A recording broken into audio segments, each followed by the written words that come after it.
Good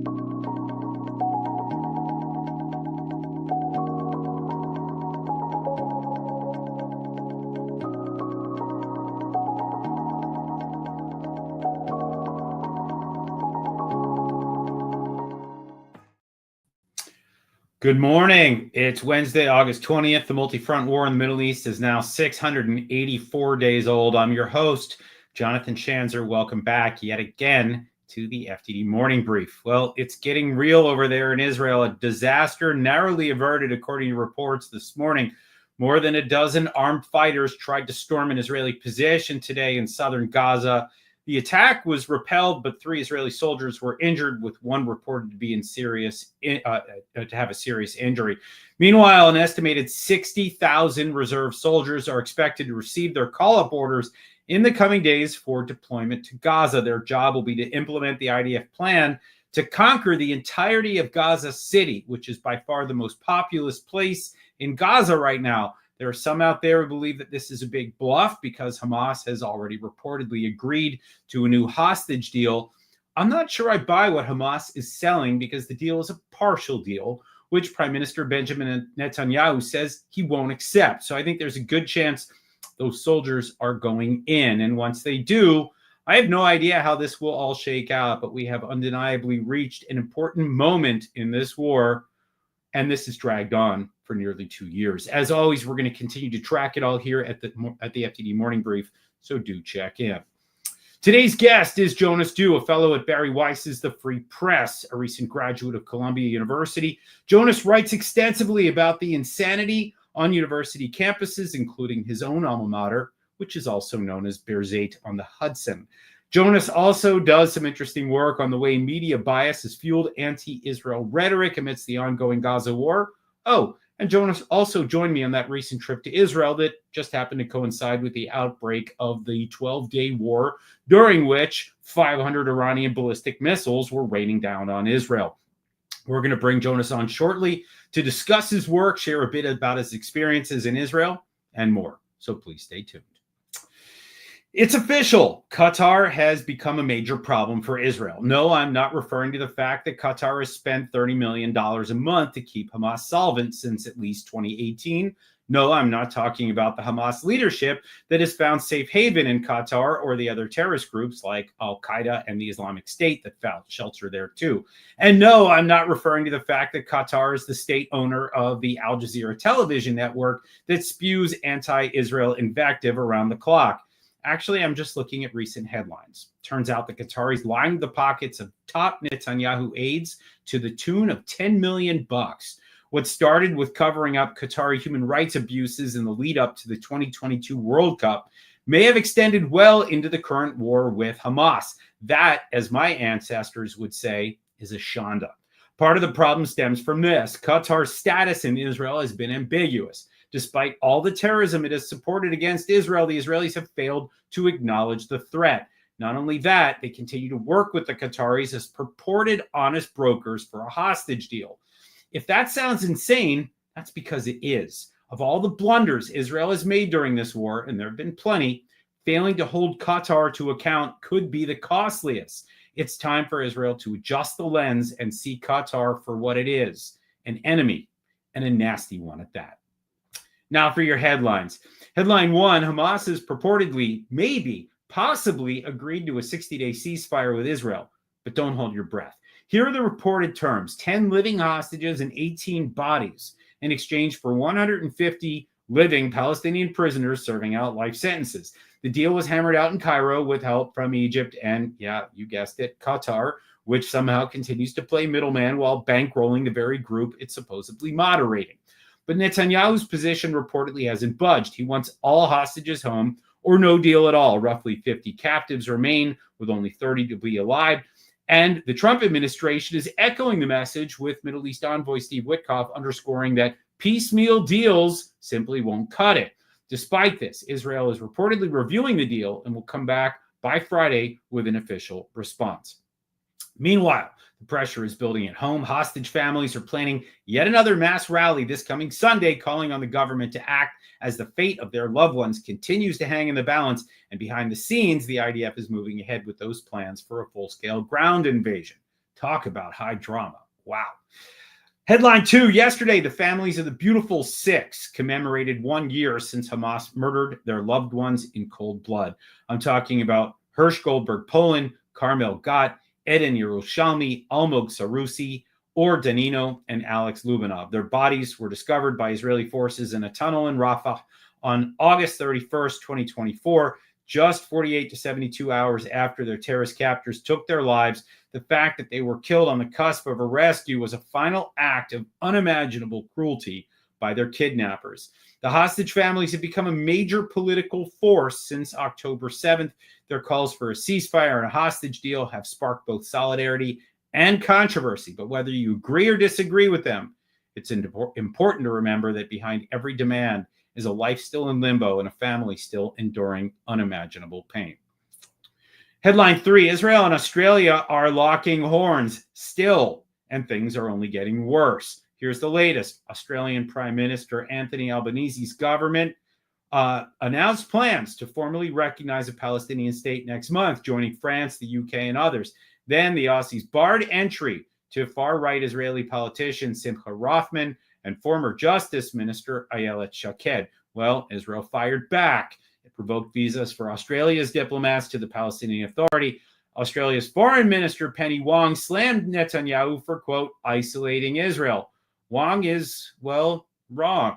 The Aussies are piling on right now, even as anti-Semitic attacks are on the rise rise in Australia. Netanyahu accuses Canberra of abandoning its Jewish citizens and fueling anti-Semitism through its hostility toward Israel. And I must admit, the entire thing just bums me out. And bonus headline 4, Trump and Zelensky, along with a gaggle of European leaders, wrapped up Monday's White House meeting with plans for a possible three-way summit, including Putin, with the aim of ending the war once and for all. Zelensky is on board for now, but Russian attacks on Ukraine today suggest that we're in for a long slog if the goal is to actually end the war.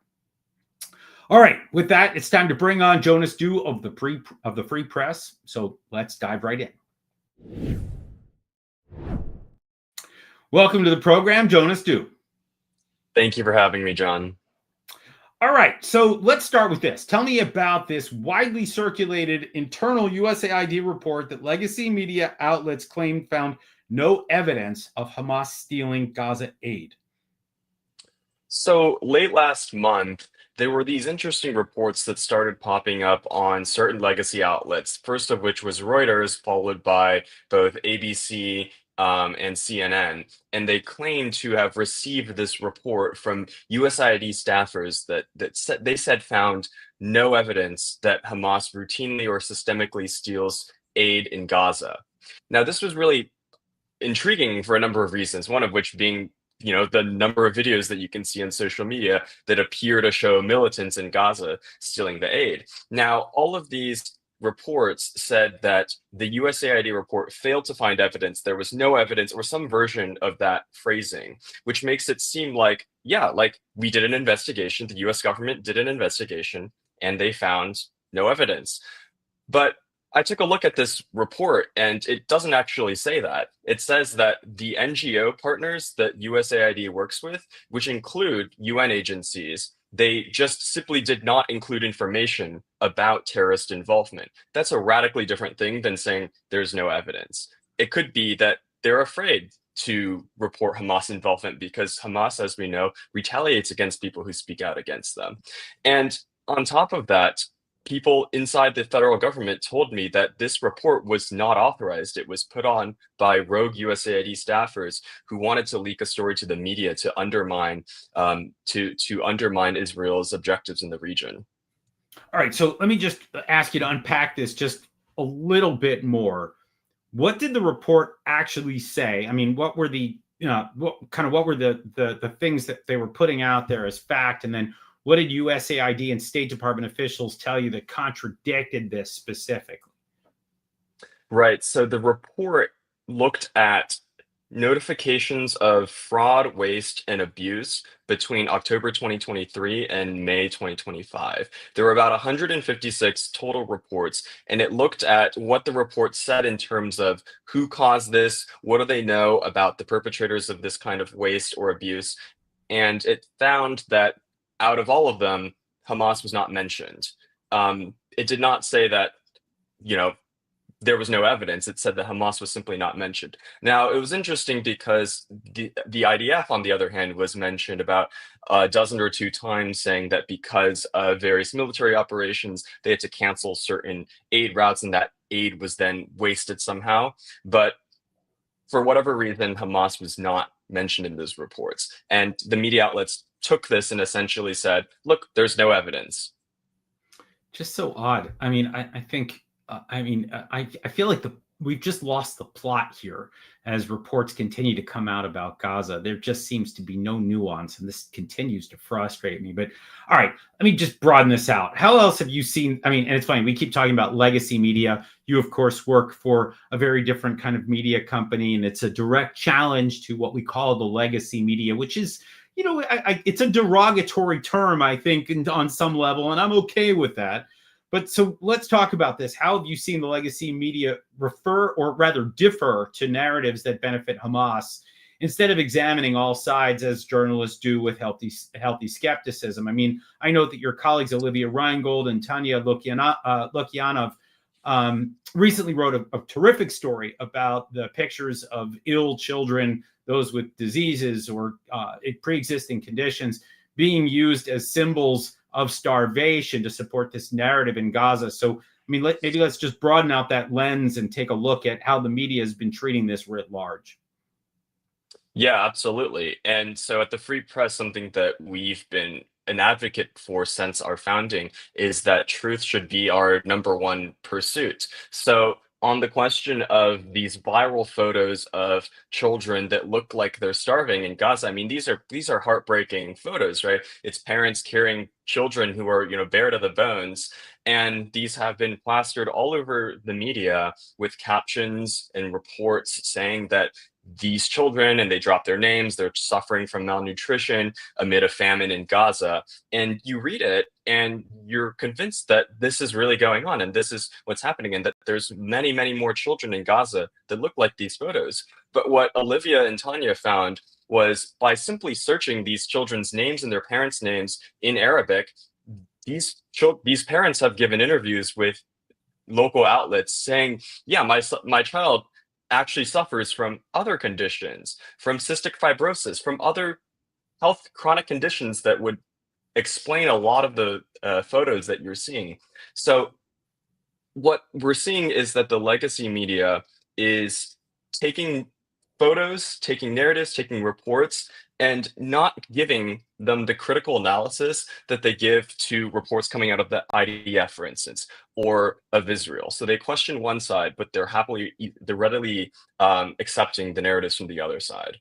And it does make you wonder. I mean, are they useful idiots or are they complicit? And I think that's the question that I constantly ask myself as I watch these images go viral, these narratives spun up by what you call legacy media. So let me just ask you, why is it, in your opinion, that you think legacy media journalists have a blind spot, or maybe it's not a blind spot, maybe they're deliberately doing this when it comes to the Palestinian-Israeli conflict?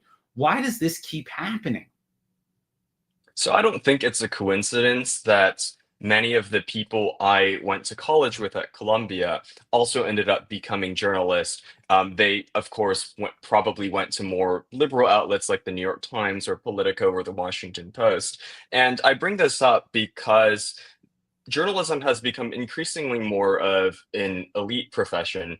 And we know that in recent years, in recent decades even, the elite institutions of America have been taken over by an ideology that tends to divide the world into simply oppressor categories and oppressed categories. And in terms of journalism, what that means is that the job is no longer to pursue the truth. It's to publish stories and to advance the power interest of what they perceive as the oppressed classes. So in terms of the Israel-Palestine conflict, it doesn't really matter to a lot of journalists whether the pictures that they're posting, whether the children are actually malnourished, whether the USAID report found no evidence, or whether it found a lack of evidence from the existing reports of Hamas aid theft. What matters is that the stories they publish are in support of their preferred side, which is the oppressed categories. And we know that this is not how the world works. This is not how the conflict works. And it's resulted in these kinds of narrative distortions that we're seeing. Got to tell you, that lack of nuance, it just keeps smacking me in the face. I mean, just even the narrative story, we've talked about this on the FDD Morning Brief in episodes past, just even looking at the nutrition challenges in Gaza, it occurs in pockets, right? There are parts of Gaza that are getting plenty of food and parts of Gaza that are not. And a lot of that has to do with where Hamas is deployed, where the IDF and Hamas are fighting, where corridors have been open, where the GHF is operating. And they don't talk about the fact that it's not kind of one big blanket situation across the Gaza Strip. And then you start to see those photos come into the mix that are misleading or just flat out wrong. And that you get a sense of how narratives are built, how they're spun, and how they take off and take on a life of their own. Absolutely frustrating. Keep up the good work on this front. I want to ask you about something else that I know you've been tracking, and that is the Trump administration's deal making with some of the elite universities over anti-Semitism complaints. So what's going on there? What has your research found thus far? So what we're seeing by and large is elite universities scrambling to make deals and settle with the Trump administration. These universities are realizing that they are heavily dependent on federal money, and to fight a war the same way that Harvard is trying to fight a war with the Trump administration, they simply can't afford it. And so they're sitting down with the education department, they're sitting down with Health and Human Services, and they're saying, how can we make this right? How can we reach a settlement that's mutually agreeable? For some universities like Columbia, that means paying a fine and agreeing to stick to the promises that they've made in the past, which is to crack down on protests that violate rules, to discipline disruption, to allow for monitoring, and to ensure that admissions is merit-based and there's no racial discrimination going on. And for other universities like Brown, there's not so much of a financial penalty and more of an oversight mechanism. It just sort of depends on the specific situations at each school. Now, Harvard is pursuing what the Health and Human Services Department called a scorched earth litigation tactic. And so they're saying, we're going to fight you in court. We think that this is illegal. We think that what you're doing is a violation of our First Amendment rights. And we're going to take you to court, and we're going to try to get our funding back that way. Now, the federal government has responded by essentially referring that case to the Department of Justice to say, look, DOJ, you should enforce the Civil Rights Act against Harvard, bring them to court, fight this out in court, instead of saying, let's settle and let's come to a mutually agreeable conclusion. Fascinating stuff. I got to say, I would not want to take on the U.S. government if I were Harvard. I think there's plenty of evidence showing that they've made huge missteps. A lot of these other schools as well. I guess we'll just wait and see how all that turns out. But yeah, good luck with that. Before I let you go, you were in Israel with me and 17 journalists, other than yourself, during that 12-day war with Iran. You obviously had some takeaways. What were they? I think just being in Israel during the time when missiles are raining down on the country for several nights in a row, and hearing the missile sirens for the first time, and being in a room full of other Israelis, but also other travelers in our hotel in Jerusalem, that really is, as you said, a once in a lifetime experience, but also really, I think, speaks to the mission of journalists, which is to pursue the truth and to find out what life is actually like in Israel, to have that opportunity to experience how the country manages this. And so for us journalists, it was our first time experiencing anything like that. But I think we were reminded during that trip that this is everyday life for people living in Tel Aviv and Jerusalem and all across Israel. And I think when you're reminded of that, it really puts into perspective the war, instead of being about these great power conflicts and who's supporting which side. You're also reminded that, yeah, this is affecting everyday people. This is affecting everyday Israelis. And I think that was probably my number one takeaway. Well, you and the entire group became instant war correspondents. And I had a front row seat for it. It was interesting to watch how all of you reacted in different ways to that conflict, but it was truly a tremendous experience to be with you. We're going to leave it there. I want to thank you, Jonas Du from the Free Press, for joining us today on the FDD Morning Brief. Thank you for having me. All right, here's what FDD has on tap for you today. My colleague Andrea Stricker and Henry Sokolsky co-authored a piece for the National Interest, highlighting the crucial nuclear precedent Trump set by pledging to prevent Iran from building its nuclear enrichment program after that 12-day war. They argue that this policy should not be exclusive to Iran. Countries like Saudi Arabia must face the same restrictions if their hope is to continue nuclear cooperation with the United States. Our adversaries are watching closely, as are our allies. And unless we enforce these standards uniformly, our credibility and deterrence will be weakened. Meanwhile, FDD's Bradley Bowman and Ryan Brobst have a piece in Defense News on the urgent need for the U.S. Army to expand its stockpile of terminal high-altitude area defense THAAD Talon interceptors. They called for immediate action by Congress to support the administration's request for funds to ensure these important anti-ballistic missile defense systems are in full stock. Finally, FDD's Brandy Shufutinsky drops a hard-hitting piece for JNS, exposing how the National Education Association, the biggest teachers union in the United States, has been cozying up to terror supporters. The NEA has put radical activism ahead of real education reform, but it's even worse than you think. The union has forged close ties with the West Bank Teachers Union, whose leaders openly foster relationships with designated terrorists and call for escalating violence against Israelis. Just lovely stuff in our education. Wow. All right. It's time to wrap this thing up like a shawarma laffa, folks, with maybe some extra fries, pickles, and Israeli salad. Yes, that's my way of saying that we're done, but now I'm actually kind of hungry for a second breakfast. Anyway, if you're feeling the need for more smart things to read today, check out the expert analysis on our website, fdd.org. Read our quick takes on X, or watch the videos we post on Instagram and YouTube. You can also make that munificent, magnanimous, and otherwise generous tax-deductible donation anytime at fdd.org/invest. Tune in Friday for another riveting, can't-miss episode of the FDD Morning Brief.